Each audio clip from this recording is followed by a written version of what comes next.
Well, hey, thank you, again, just so much for being here tonight. I know it's weeknight, Wednesday night. A lot of y'all are coming straight from work and getting kids dropped off and whatnot. And I hope you heard from David. David, you used to do a great job of leading our marriage ministries alongside your team. And I hope you heard just from that, just how much we want to help invest in your marriage, help you invest in it through these conversations, through whether it's an event or retreat. We just really believe that our church is a better place when your marriage is in the best place possible, because it means your family is in the best place possible, and it means that your family is, what we're going to talk about tonight, going to be living on mission. And so we want to come alongside you and partner with you as you try to do that. And tonight's conversation, it's a little bit more general than the other ones we're going to be having. Again, not specifically about a blended family or kids in a certain age group, but we thought it was a pivotal and important first conversation because it is something that we are all called individually to do, which is to live a life on mission, which is to be an individual who, in following Christ, you see your life not as your own, but as a life that God has given you. And if a person on mission is effective in God's kingdom, how much more effective and dangerous to the kingdom of darkness is a family on mission? And that's what we want to talk about tonight.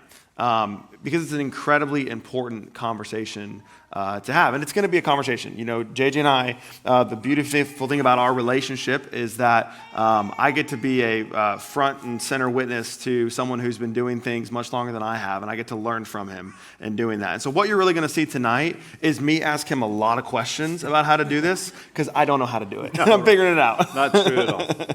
Well, we are excited to be here with you tonight, but after hearing David share, I know why we are first, because the leadoff batter just needs to get on base. It doesn't matter if you get hit, if you get walked, if you bunt, just get on base, because that lineup that you guys have put together, they're going to knock us in regardless. It'll be fine. So the beautiful thing, we don't have to worry about scoring tonight or anything. Yeah, we're going to be good. Get hit, just get on we'll base. Be fine. We'll be fine. Yes.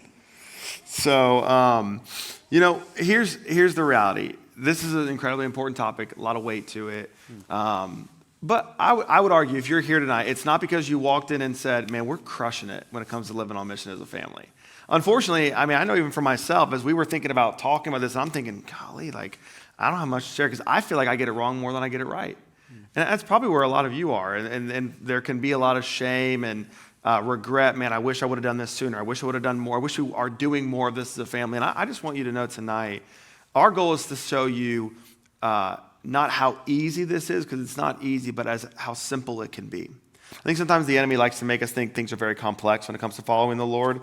And there's this kind of big idea we want to come back to over and over tonight when it comes to you living on mission as a family. And it's just this one line. We have it on the screen. It's this: small steps taken consistently over time make a big difference. Small steps taken consistently over time make a big difference.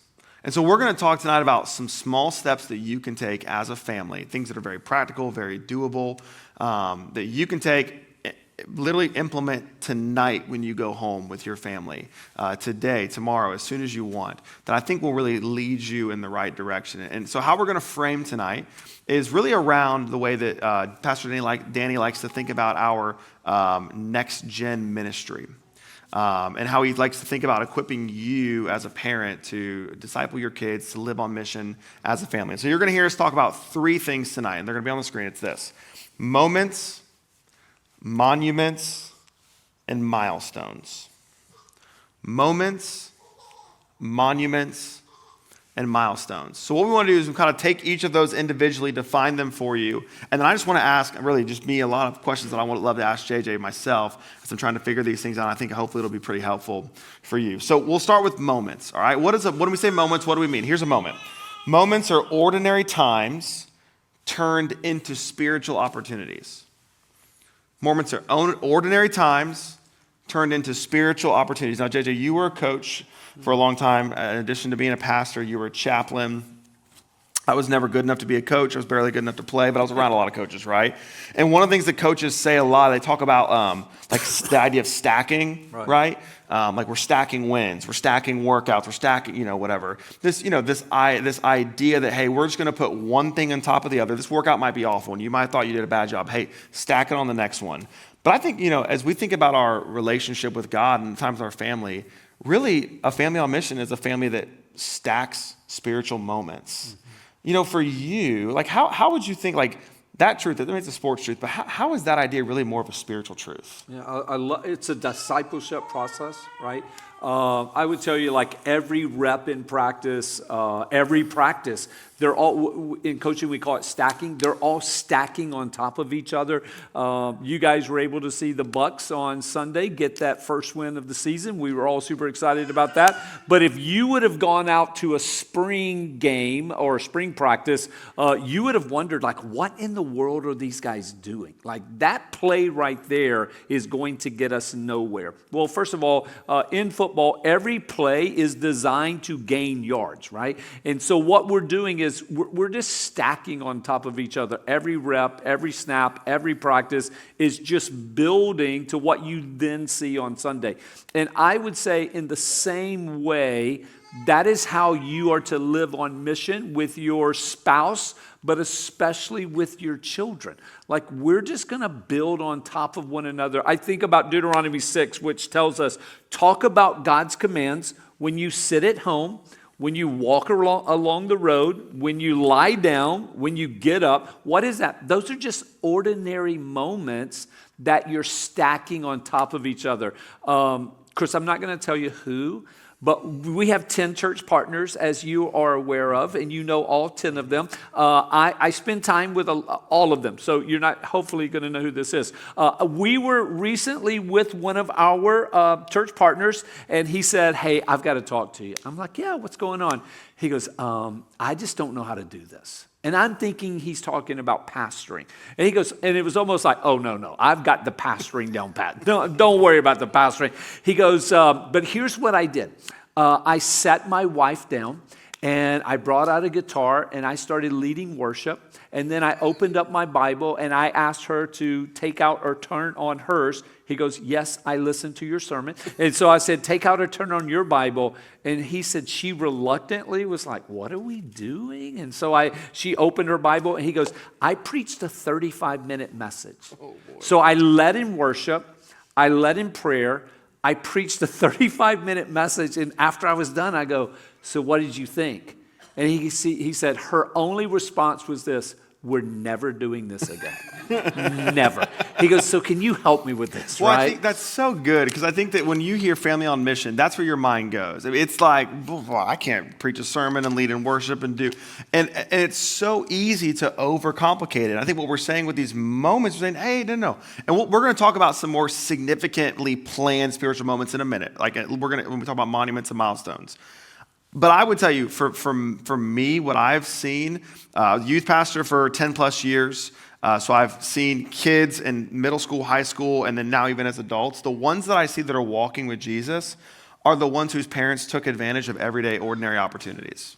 And so I think that, like, for us, what I know me and Rachel are trying to do is we're trying to capitalize on the craziness that is life with little kids, right? And if you're like, hey, Chris, to live on mission, you've got to have a 30-minute devotional with Remington, Rosie, and Lillian before they go to bed at night. I'm going to say, hey, JJ, that's great. I'm going to need a 30-day sabbatical after that, right? Right. And so, the coolest thing about you, and one of the things in my opinion, is that you got 2 adult sons that I know I'm friends with, right? And they've got plenty of opportunity to talk bad about you when you're not around, and they do the exact opposite. Oh. They walk with the Lord. They love Jesus, and I know their lives really well. And they talk about their times with you growing up, and they talk about all the moments that you had. So for you, you've raised kids, like, right, all the way to adulthood, and you're raising Zeke currently now as well, right? You're kind of in this high school. Exactly, right? So you're in the thick of it still. But like looking back, what were some of those most like natural moments where you were able to disciple the boys? Yeah, I would say this, the car rides. I mean, first of all, they're buckled in, so they can't go anywhere, right? Well, Caleb did. Yeah, he tried to get out of some of those conversations. But seriously, I mean, I would tell you, use that. And Sharon is down here, and I said to her from day one, I want to take the boys to school. Like, I've always done that. And I just really try to capitalize on that time, because I think we always think it's that one conversation, and it's not the one conversation. It's the many conversations that are far better, right? So one of the things we do now is we do the verse of the day, right? And then I ask, because we also take a little girl that we started taking her to school when she was in kindergarten. So for the past, I think, 10 years, she's gone along with us. And so we do the verse of the day, and then, hey, what's one thing we can pray for? 3 boys, let me tell you how that goes. A good day. And I go, what's a good day? Like, what does that even mean, a good day? And she normally has, like, in-depth prayer requests, right? And the boys just go, yeah, good day. So I think the car ride is an amazing time that you can capitalize on those everyday conversations. That's really good. I think, for us, one of the things that we found in our family is, I don't know how it is in your household or when you had toddlers or if you have toddlers, but bedtime is not the most peaceful time of night. And we have tried to take the moments of the most stressful time of our night and try to insert God into them in a way that is actually, I use this word, Rachel's like, that sounds weird when you say that, but it's appetizing to them. Now, I'm a big food guy, so it'll make sense in my mind, right? But I'm trying to find a way to go, okay, hey, bedtime is here. What do my kids want to do? They don't want to go to bed. So, hey, guess what? We get to stay up a little bit later, but it's only if we read a Bible story together. Oh, we are totally down to do that, Dad. Like, how many do you want to read? You want to read Jonah all the way through, like, the book of Acts? We'll do it, Dad, right? And I think that for me, those moments, car rides, things like that, these everyday moments, I know that I do this. I think I talk to a lot of parents who do this. I put so much pressure on myself to make these moments, like, so deep and spiritual. Like, man, I got to have revival break out. And I remember we had a moment with Rosie recently where she was asking a lot of good questions. And I was like, oh my goodness, like, she's going to give her life to the Lord right here. This is going to be it. And she's asking about baptism and I'm talking about the ABCs and VBS. And A, what's A mean? She's like, admit to God you're a sinner and repent. I go, yeah. And I go, what's B mean? She goes, B, believe in Jesus the Son. I go, yeah, what's C? Confess your faith in Jesus Christ, Savior and Lord. I was like, well, do you want to do that? And she was like, no. And I'm like, well, I failed. We just put so much pressure on ourselves, Like, what would you say to those of us, me being one of them, that just, man, we feel like I don't have the perfect devotion in my own life, right? I've got areas of my life that I'm still working on. How do I have these moments with my kids, but free myself from them being these, like, revival moments with them? Yeah, relax. That's the best answer. It's just relax. Like, the gospel is never about you being perfect, right? The gospel's perfect, okay? And so the whole thought here is it's about your presence, not your perfection. And they don't need a seminary professor. Some of the best devotions we ever did, by the way, Sharon and I struggle with this. We would call it chapel. And we had one son who would show up 15 minutes early, and then we had another son who said, yeah, I'm not going to be able to make it today. I'm like, what? Like, what do you mean you're not going to be able to make it? You live here. Yeah, not going to be able to make it. Listen, it's real for everyone, right? But they don't need a seminary professor. What they need is for you to be present, for you to be willing to do it, and then really try to figure out how do they best learn, right? So if you have a son or daughter who learns from them reading, let them reading. If they learn better from hearing you read, fine, you read it. Most kids learn best when you act it out. So act out the Bible story, right? I don't know how many times we did David and Goliath, and I always ended up being Goliath and having to fall on the bed and, just going over and over that. But I would tell you this, one of the most powerful spiritual things you can do as a parent and or as a husband or wife is say this, I don't know. Why don't we seek the Lord together in that? That's one of the greatest things you can say, especially difficult for someone like you and some of you who are in so many different Bible studies. Many of you teach Bible studies. It's so easy just to give the answer instead of allowing your kids to help them find the answer, right? And so one of the best things you can do, and I'll do this even a lot of times meeting with an adult, and they'll ask a question, and I know the answer, but I go, man, that is a great question. What if we spend the next week and you and I maybe explore that together? And really what I'm wanting them to do is for them to find the answer instead of me just giving it to them. Yeah. Ordinary times turn into spiritual opportunities. Those ordinary times change, right? I mean, like, I can think of it in the context of little kids, but as they get older and life's busier, how did you kind of see that change with your boys as they went from being little guys to now we're in middle school, high school, we're playing travel ball, we're doing whatever.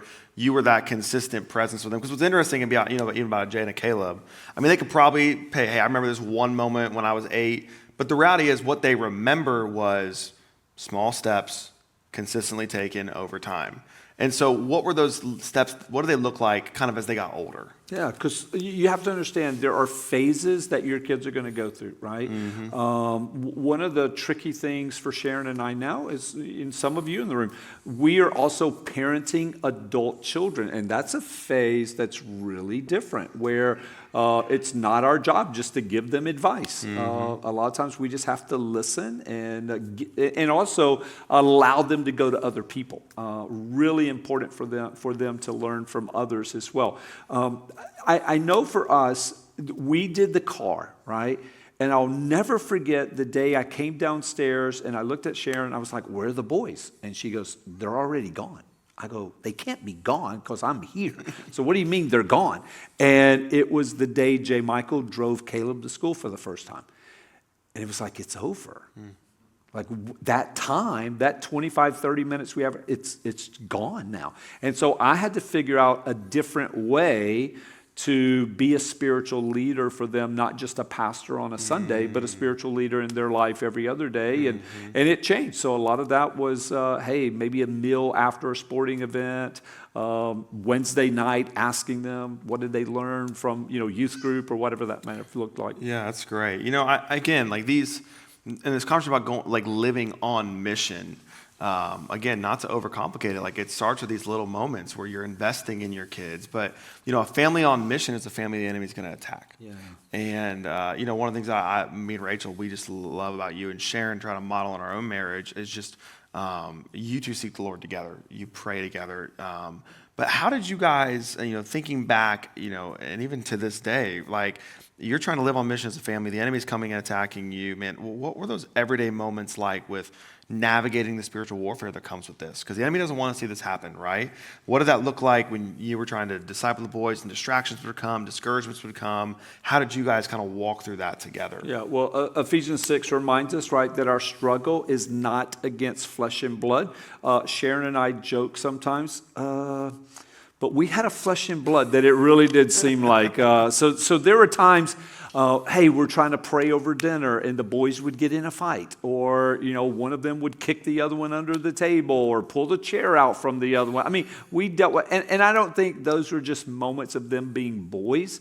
I also think like, hey, there was something bigger going on. That's not just random, right? The enemy would love to take those moments to frustrate you and go, what's the point? What's the use? Let's just not do it. And that's part of the spiritual warfare as well. And you just have to remind yourself, greater is he that is in you than he that is in the world. But I would say this, stay faithful.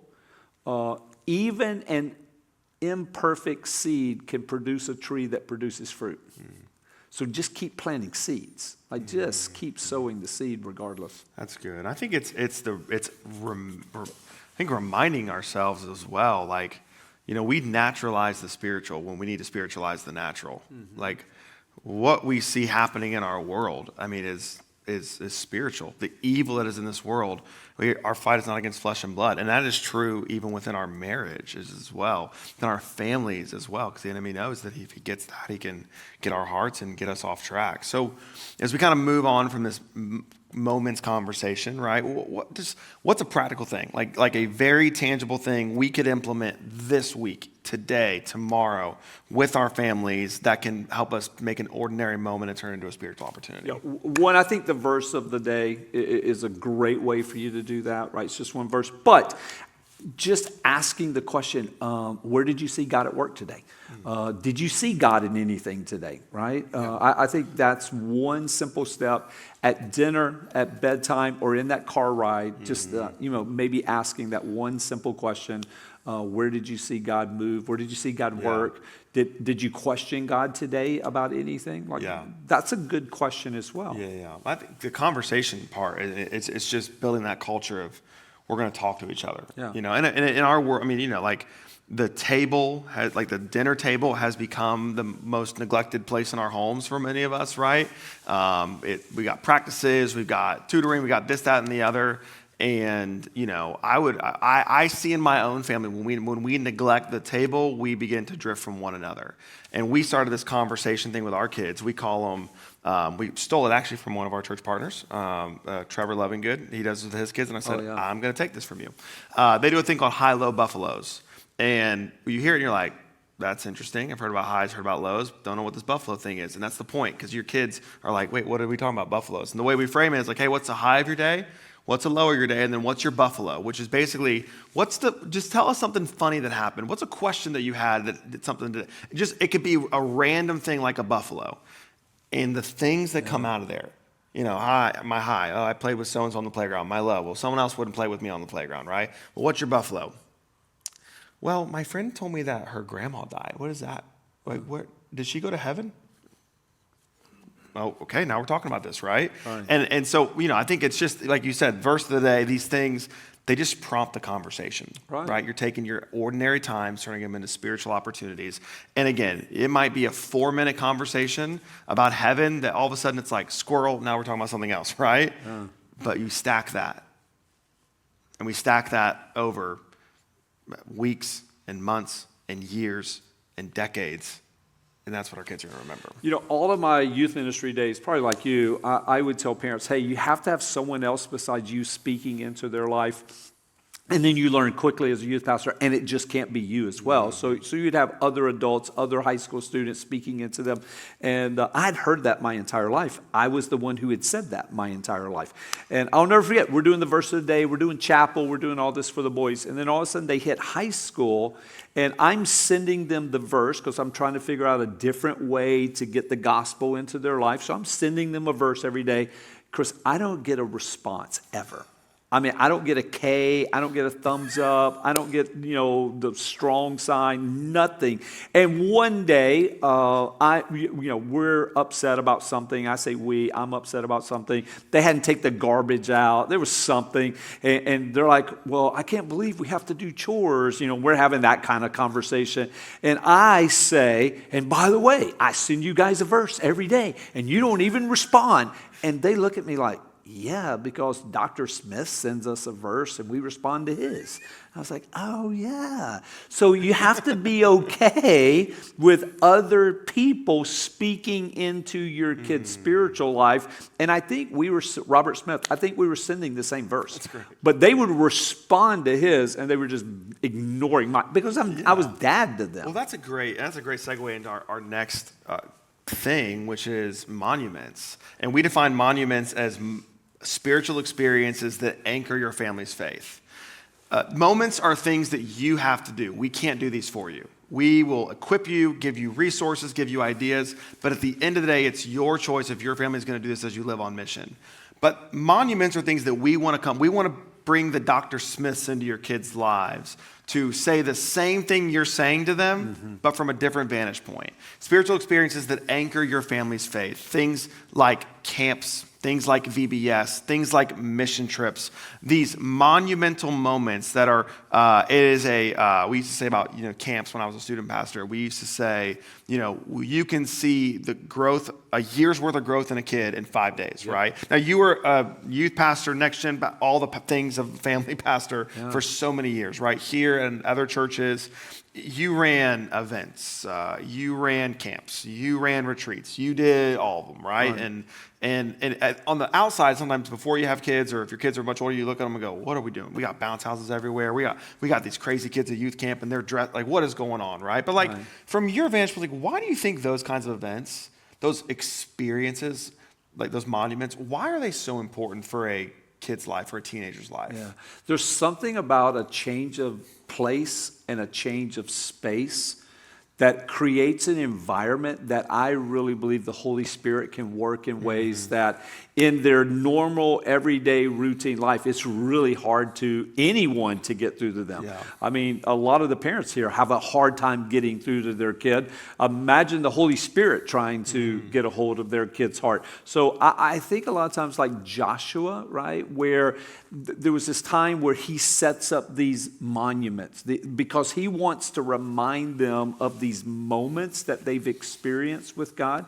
And there's something very special about going to a camp or vacation Bible school that then once school starts back, right, when your kids start to struggle or maybe they start to doubt, you get to point back. That's what Joshua was doing. Like point back to that monument, point back to that mission trip, that camp where you saw God really work in their life, and you get to pull that forward, right? It doesn't have to stay back. But if they never experience that, you have nothing to pull forward for them. Yeah. You know, you've led a ton of camps and stuff and mission trips for so many, and there's so many parents that could say, Pastor JJ, your leadership did this in my kid's life, da-da-da. But like for your own boys, do you have a story about like where a camp, a mission trip, a monumental moment was kind of like that flag in the ground that they even to this day go back to as an anchor in their life? So we really did struggle with Caleb.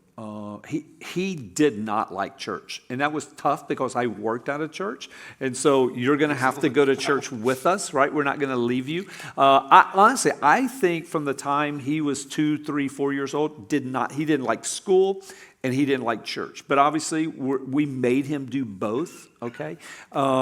I would tell you he did not become a believer until going into his senior year of high school. And we were actually on a mission trip to Cuba. And we're playing baseball, and we are probably about 2 hours outside of Havana. And there's a pastor and his wife of a local church. The pastor was a stud. He was actually a catcher for the Cuban national team.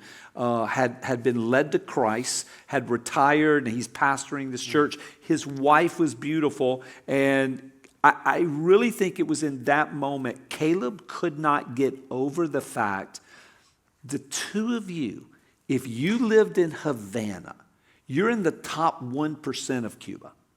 Like your life's not like a normal Cuban, right? Like you get to enjoy the finest of everything, and yet you're living 2 hours outside of Havana. There's no glitz, there's no glamour. I mean, they're 50 years behind time. He could not get over the fact, why would you guys do this? And of course, for them, it was only because of the gospel. The gospel had radically changed their life. And I remember he came home from that trip. We were living over close to the beach, and he woke Sharon and I up one night, probably around midnight. We didn't know he'd left our house, and he'd been walking around the beach going, I don't have what they have. And how do I get it? Now, he had heard the gospel his whole life, all the things we've done.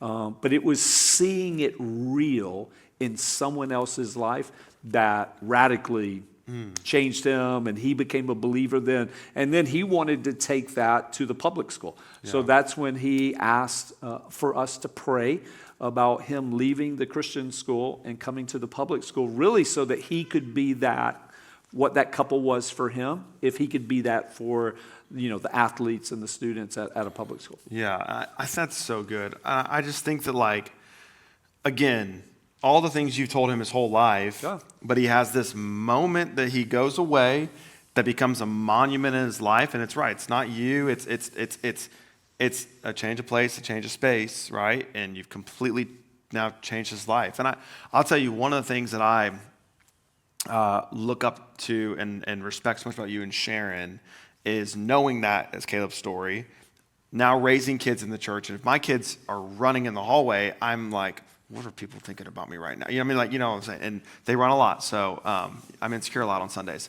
But I can only imagine now you're a teenager, and just the way that you guys parented Caleb, stayed living on mission as a family. We're not gonna pause because maybe you're not as into this or you don't like this. We're still running full head after Jesus, but you didn't do it in a way that pushed him away. I know so many people who, honestly, the unfortunate statistic is that most pastors' kids grow up and they don't love the Lord. They don't love the local church. Your kids don't just love the Lord. They could go to church anywhere and they decide to go to your church, or the church that you pastor here. It says a lot about you. But I think that leads to a really good question for us to ask about, these, a lot of the times, like camps, these VBS, like maybe my kid doesn't want to go. They're not engaged. They don't want to go to youth ministry. Yeah. They don't want to do that. And that was you, right? And you're the youth pastor, and my kid doesn't want to go to youth ministry, right? It's like, how did you do that? How did you work through that? As again, you got another son who is a different story, right? Living for the Lord and leading Bible studies and leading people to Jesus. And like, you didn't do it in a way that made one feel greater than the other. Both of them today love the Lord, follow Jesus. So how did you guys navigate, man, okay, I've got a kid that doesn't want to be here, but I need him to be here? Yeah, that was tough. Again, they were so different. I remember one time I looked at our oldest son and I said, hey, I got to be honest with you. I'm really disappointed in you. But something he had did. Yeah. He left the conversation and I'm like, where are you going? He went and put himself in timeout. Okay, so he just went and stood in timeout all by himself. I remember telling the other son one time, hey, got to be honest with you. I'm really disappointed in what you said, what you did back there. And he went, I got to be honest with you. I get really disappointed in you a lot as well. And I'm like, wait a minute. What about going and putting yourself in timeout? What happened to that? What I discovered is, and this is, you're just going to have to know the DNA of your own kid. Even though both of them came from Sharon and I, we didn't really do anything different. One of them needed very little of our time. He needed to watch us. And that was good enough. The other one needed a lot of our time. We didn't really understand that, right? And so what we ultimately realized was if he getting in trouble meant he got my time, fine, I'll get in trouble. And so we really had to be, especially with him, we had to be super intentional on spending time with him one-on-one, spending time with him alone, time away from his brother, right? Because, every class he went to, they were like, oh, you're J. Mike's brother. Yay. And it's like, oh, no, I'm not going to be that for you. And then they would call us and go, are you sure that's his brother? I'm like, yes. And so I found out quickly with him, it wasn't in the sermon. It wasn't at the camp, even though I do feel like that's where the Lord started speaking to his heart. It was one-on-one. I had to get one-on-one with him. And J. Michael really didn't need a lot of that. So I think that's just you spending time with your own kids and trying to figure that out and understanding they're not the same. Yeah. And, if I'm in here and I'm just like, man, I would love to, but we're busy. I mean, we got sports and we got this and we got that. And even if it's not now, right? Maybe you can have little kids now be like, okay, well, this is never going to be us. And all of a sudden we start playing travel ball, we start doing this, and I don't have time for that.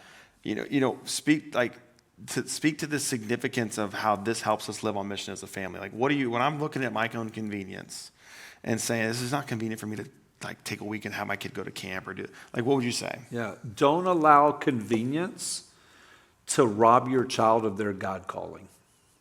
We could just sleep tonight. That was really good. That's got to be the ultimate. So again, if we're talking about tonight living on mission, then like you and your spouse, what is your mission, right? Like, how are we parenting out of purpose and with a plan? Or is this just convenient and we've got it used to be 2.5 kids, now it's 1.9. And we've got our 1.9 kids and, we met the quota and now we're good. It's got to be more than that. Like, you've got to parent on mission and don't rob your child of their God calling. And what if God calls them at that camp? What if God calls them at that Wednesday night youth service? What if God calls them in that bedtime story or that car ride? Like, don't rob your kid of that. And that's what God's put on you to speak over them and to speak into them. So for us as a church, we want to help provide these moments and monuments for you. That's why we invest so much in our student ministry and why you'll hear us talk about, hey, your kid needs to go to camp if they're middle school or high school, or your kid needs to go to camp. That's why we take a week and this whole church shuts down and we have VBS here. It's like, hey, your kids need to be here. They need to hear the gospel. They need to learn about God's word, right? So we want to help provide some of those monumental moments for you. but they're going to come back, right? They're going to come back from camp. They're going to leave VBS, and they're going to be super fired up until they're not super fired up anymore. So what are maybe some practical things that we can do as families to maintain and continue living on mission, having that impact beyond just that 1 week? Yeah. Well, monuments always fade when you don't revisit them, right? That's good. Like, how many cemeteries have you been to, or how many times have you been driving down the road and there's that sign, historical monument off to the side, 500 feet, and you go and you don't even know what it says, right? Because no one's taking care of it, right? But then you go to somewhere like D.C. and there's monuments and everybody's going to visit them. They spend a lot of money trying to keep those, in proper condition. I think the same thing. Like, you have to keep revisiting those monuments that you've created so that you can bring them forward. Like, every so often, hey, tell me again, at camp, who was the speaker? What was that guy you really liked? I heard something, it sounded like something he said. Like, just try somehow, some way to keep bringing those forward and not just leaving that. That's good. I mean, that's a great image. Like this, that you maintain a monument, right? And the moments and monuments play together, right? So the moments you have make a monument an easier ask of your kid or whatever, and then the moments after that maintain what that monument produced in your kid's life. I remember when I was a student pastor, there was this one family, and after every camp, they would have a family meeting, and they would basically say, hey, okay, so in light of this, what is one thing we want to do as a family from what you learned at camp? And it could have been, we want to do a weekly Bible study, or we want to go serve, or whatever. But it forced those kids to go, okay, what's the next step that we're going to take as a family, right? And early on, it was, they're middle schoolers, so it's not much at all. But they did it every year. So by the time they were juniors and seniors, I mean, they were having their girls are leading Bible studies in their home. And it's like, we want to do a Bible study. Mom, just make sure you help bake cookies for it every week. Okay, that's what we'll do. So it's that intentional, we're going to make a plan. We're going to do something with these moments we have after this significant experience that you've just had. Yeah, let's take it off you and I. I mean, a lot of people out here may remember Columbine, the shooting, really the first school shooting that everyone heard of. Now, there'd been school shootings before that, but unfortunately, they didn't hit the radar, right? But this was one that everyone taught. This was in a community. You're not supposed to have school shootings in this community. There was a young lady in our time. Most of us remember. Her name was Cassie. And what most people don't know about Cassie's story was the story before that. Cassie, that entire year, her parents basically had to 24/7 watch her. They drove her to school. They had to watch her actually physically walk into the school. I mean, she was a disaster. I mean, the mom actually ended up quitting her job, having to quit her job, just so she could keep Cassie alive. I mean, they were so afraid she was going to take her life. They heard in church that there was a camp. They actually apologized to the youth pastor, but we're going to sign our daughter up. But we want to apologize to you because you're going to have to take her for the next 5 days. And they were waiting. Any minute they were going to get the phone call, hey, you got to come get her. You're not going to believe. And they were going to say, oh, no, we can believe it. I'll never forget hearing them share this story that she made it the entire week. Right? And so they're going to pick Cassie up. And as they get to the church, the buses pull up and kids start coming off the bus and they don't see her. They don't recognize her. I mean, every kid now is off the bus and they're like, where's our daughter? And she happened to be standing right beside their car. And the Lord had did such an incredible work in her life that her own parents, physically, didn't even recognize her because of the glow that was inside of her. Now, unfortunately, a lot of us know the story that happened, but praise the Lord that she encountered God in such a real way that it changed her life, not just at camp, but for eternity. Yeah. And so, those moments are so important in the life of a kid. Yeah, and so I love the thing you were saying even earlier about, as a family, we're family on mission, but do we know our mission? Yeah. And when I know my mission, I can, because we by the way, we have monuments already, right? We have the vacation we take every single year. We've got the thing that we do as a family, the tradition, whatever it is. We have these things that anchor our family in general. We're just saying add spiritual ones that anchor your family's faith. So we've got moments, we've got monuments, and the last one is milestones. And milestones are key life transitions that are marked with spiritual meaning. So again, things like, birthdays, when your baby's born, you dedicate them. When they give their life to Jesus, when when they're baptized, these moments that are hey, these are more than just an event. This is a significant transition in your life. You're going from elementary to middle school, middle to high school. You're being baptized, whatever it might be, right? And you're using these things and giving them a deep spiritual meaning. So what are some milestones that you and your family celebrated, and how did you make them spiritual moments and not just maybe a cultural moment or that's a church thing that we do? Yeah, well, you mentioned the big ones, right? Like family dedication when you're presenting a child before the Lord, baptism, 13th birthday, I think is a big deal. I know this when Zeke turned 13, Sharon and I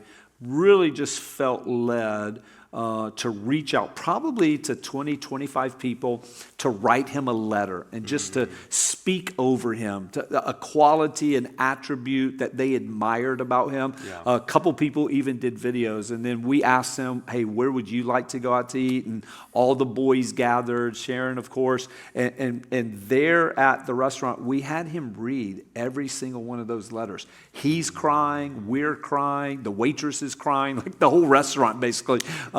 It was just a powerful moment, not just to celebrate, but to speak life into him. Yeah. And I think that's the difference there is, everybody's going to celebrate certain occasions, but don't just celebrate it. Take the opportunity to speak life into them. Yeah, I love that. Again, you can go out to dinner, you can have a birthday, but we're going to add this other layer to give this a deeper spiritual meaning. So looking, now that you raised Caleb and Jay, you got them all the way through. They're living their lives now, mostly independent, and now you got Zeke, and it's almost like you're kind of replaying with Zeke. So as you've done that, is there anything you're like, man, I wish we would have made that, we've been a little more intentional about that milestone. I wish we would have done a little bit more with that moment in his life. Yeah. The 13th birthday, we look back and go, we wish we'd have paid more attention to that for the boys. Of course, we had big birthday parties for them, even 16. That would have been a great time to just especially bring some other men around him, pray over him, speak words to him. I think the one most of us miss is graduation. We have all of our family and friends together, and it is a great celebration, but I don't think we pause to make that the spiritual milestone that it should be. That's a big deal, right? Like for the past 13, 14 years, this is what they've been doing. Here they are. And yeah, we have the party or celebration, whatever, but we don't make it the spiritual milestone that I think we could capitalize on. So, something about milestones is, even this is the phrase, right? I was a runner back in the day, not as much now as I probably should, but every race I ever ran has a mile marker. Yeah. Right? They don't have a physical stone there, but they'll have a little pole with, the 1 mile, 2 mile. And, no matter how long the race is, it is so helpful to know that I'm making progress. Right. That, man, I'm so tired, but I just passed that 2 mile mark and I'm running a 3 mile race. I got 1 more mile to go. It's like it does something to my identity. That I'm tired, but I'm going to be a finisher. I'm going to get to the finish line. Translating that to our families, how do these milestones, how do they really give our kids, even us, a family, a sense of identity that this is how we're thinking about you progressing through the journey of life? Yeah. I think the mistake Sharon and I made, we looked at those as a finish line, not as a launching pad. That's good. Right? And I think that's the difference. Let's switch that. This isn't a finish line. This is the launching pad. Now we're going to launch you into something else, right? We're going to launch you into, hey, you're 16. Now there's certain things you get to do now you were not able to do when you were 15. So let's don't look at that as a finish line. Let's look at that as, hey, we're going to launch you. One of the things we would say here is we want to reach, raise, and release. And it's that, hey, let's release this moment. Okay, you finish line. Let's move on. No, let's really launch them during that time. No, I love that. And I think that, as you hear these, don't know where you are. Maybe you've got, young children and we're still waiting to dedicate them. Maybe you're pregnant, or maybe you're like, I got 2 more years and then my kids are graduating and they're going to school and man, I'm too late. Like, okay, so speak to those of us in the room. Because I got kids, I have a 6-year-old. And I'm sure you look at me and go, brother, you got plenty of time, right? And I'm looking at myself and go, oh my goodness, I've wasted so much time. I got so much more to do. I should have done something bigger for her 6th birthday, like whatever it is, right? Okay, so if I feel like I'm too late, I've missed some milestones. What do I do? Start today, right? Especially like Rosie, she's 6. She's probably not going to remember that you didn't do that, all right? But I would say start today, marking those milestones for her, celebrating those moments. You know, Joel tells us that God can redeem the time, and so we have to trust him with that. And I would encourage you to do that. There is no perfect timeline, right? It's just being intentional starting today. And that's the big thing. Hey, okay, it doesn't matter what we did yesterday. Today, this is what we're going to start doing. Yeah, and so it's like starting where you are, starting with what you have, right? Kind of thing. So, no matter where we are in our parenting family journeys right now, like the next year, we're going to have, like, what is a milestone the next year you'd say, hey, like, just take advantage of that thing right there? What would you say? Again, tangible next step.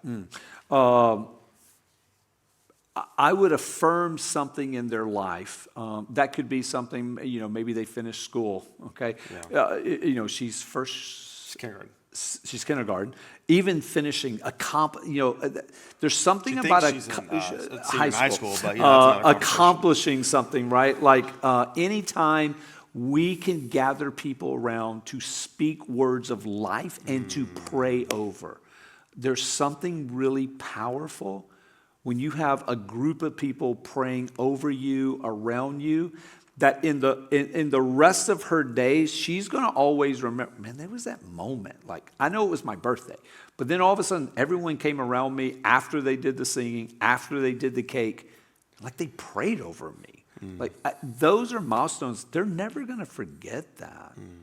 You've said something a couple times tonight. I don't want us to, like, rush past it. And, like, the importance of living on mission as a family and community. I mean, from, hey, it takes more than just you speaking into them to people, other people being the ones that voice truth into their lives. And I would just, I think for all of us, I would say that, like, it's probably near impossible to live on mission as a family by yourself.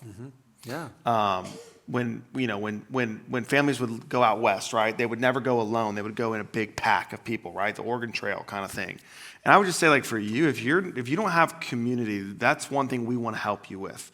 Whether it's in a group, whether it's through, maybe if you're a guy being in a men's discipleship group in Titus 10, a girl being in women's ministry, like having those people that are doing life with you in a similar season, or I would argue even a stage ahead, is so pivotal as you're trying to do this, right? To learn alongside. And that's one of the things that I'm so grateful for with me and Rach. We've got people that are in it with us, so I can call Danny and Taylor and go, hey, have your kids done this? Good. Okay, we're not the crazy ones, right? And I can call you and say, oh my goodness, my kids are doing this. I'm the worst parent ever. And you can say, hey, big guy, calm down a little bit, all right? It's fine. They're going to be okay. And so, but I think having that is going to make this a process that is simpler. Yeah. And so as we wrap up, I want to give everyone a really simple rhythm that we've talked about for you. Okay, again, so we're trying to be as tangible and practical as possible. So what does this mean for me, right? My type A people, what do I need to do? Let me give you this rhythm right here. Think about it like this. 1 hour a week, 1 day a month, 1 week a year. So take a week. 1 hour of that week, 4 15-minute moments, 2 30-minute moments, 1 1-hour moment, right? Where you are with your children and you are pointing them to spiritual things, right? That's the car ride. That's the bedtime, right? 1 day a month, right? Where you are doing something on mission as a family. Maybe you're serving together, right? Maybe you're doing something different at church than just coming on a Sunday morning, right? That 1 day a month. And then 1 week a year. That's your milestone, your camp, your mission trip, that kind of thing. It circles back, JJ, all the way to what we said at the beginning about, like, small steps taken consistently over time, they actually are going to produce a big difference. So that rhythm, right? One hour a week. I mean, that seems very, very doable, right? So again, I'm in here and I'm like, man, I got a lot of work to do, right? what do you feel like as you look at like a rhythm like that, like your own family? We talk about this, but man, like what did that 1 hour, 1 day, 1 week a year, like what did that kind of look like for you guys, just on a really practical level? Yeah, I would say, first of all, don't add guilt to that. Remember that God's mercies are new every day, okay? Again, it goes back to spending time, the verse of the day, acting out the verse of the day, whatever that might look like. Sharon and I would always take the boys on service projects, basically like if the Go team was going, man, they're going with us, right? I think one of the best things we ever did was to expose them to missions. They went on mission trips with us. And then when missionaries would come, we would always make sure we would take them to dinner. And we would want the boys to hear these stories that they're talking about. Again, we wanted to make sure they realized it wasn't just your mom and dad who believe this, that there are people all over the world that believe this way. I'm a big believer. I talk to a lot, even in premarital counseling, so many couples out there. My big 4 questions: how's everything in your head? How's everything in your heart? How's our home? Right? And then how's your health? Physically, how are you doing? And then we always end on spiritually. And as I close, it was probably 3 or 4 years ago, Sharon, and again, if you have all boys, let me tell you how that's going to go. Good. I haven't even asked the questions yet. I know, we know what they are, but we're good. I've been told that if you have a daughter, sometimes you get a longer answer than good. I'm not sure. I don't have that privilege yet. But here's what happened about 4 years ago, maybe. We're at the beach, and Zeke says, hey, can we walk the beach together? I'm like, what? He goes, yeah, can we walk the beach together? I'm like, yeah, sure. So we're walking down the beach, and then he reaches up and he grabs my hand. So we're holding hands, walking down the beach together, right? And he goes, can you ask the questions? I'm like, yeah. How's everything in your head? Good. I'm like, I don't understand the point of what we're doing right now. I go, how's everything in your heart? Good. And then I go, how's everything in our home? And he stops. And he loves to stay home. And he goes, I know sometimes, Mom, and you get upset with me that I don't like to go out. But Dad, the world is a scary place, and our home is safe. And I love being at home. And so don't be mad at me. He goes, can you ask the other question? I was like, no. I'm like, crying. And here we come back. Sharon's like, what happened? I'm like, I don't know. But the thing is, again, it's what you said at the very beginning. We were so consistent asking those questions, even when I'm like, what is the point of doing this? It was building something inside of him that he realized there's a safe place, but then also he could share that with me. We could have that conversation, right?